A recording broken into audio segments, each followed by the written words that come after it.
আসসালামু আলাইকুম। ইসলাম travels and consultancy থেকে আপনাদের সবাইকে জানাই অগ্রিম শুভেচ্ছা এবং স্বাগতম। আমি কাজী মামুন আছি আপনাদের সাথে। আজকে আমি কথা বলবো লাওস নিয়ে।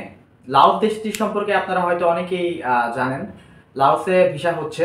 লাওসে আমরা কাজ করছি কনস্ট্রাকশন, গার্মেন্টস এবং ফ্যাক্টরি ভিসা। ফ্যাক্টরিতে আপাতত কাজ হচ্ছে brick factory, auto brick factory, load আনলোডের কাজ।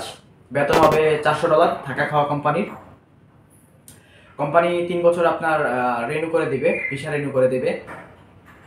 এবং থাই গ্লাস ফ্যাক্টরি নিয়ে কাজ করছি। থাই গ্লাস ফ্যাক্টরির থাকা খাওয়া কোম্পানি, বেতন হবে $400। ফাইলের সাথে আমরা অ্যাডভান্স 35,000 টাকা নিয়ে থাকি এবং পারমিট আসার পরে 1 লাখ, বাকি টাকা আপনি ফ্লাইটের সময় দিলেই হবে। আজকের মতো এইটুকুই নিয়ে কথা বলছি। সবাই ভালো থাকবেন এবং আমার ভিডিওটি যদি আপনাদের ভালো লেগে থাকে অবশ্যই আমার চ্যানেলটি সাবস্ক্রাইব করবেন এবং একটা লাইক দিয়ে রাখবেন। যদি ভালো না লাগে অবশ্যই ডিসলাইক দিয়ে রাখতে পারেন, আপনার ইচ্ছে।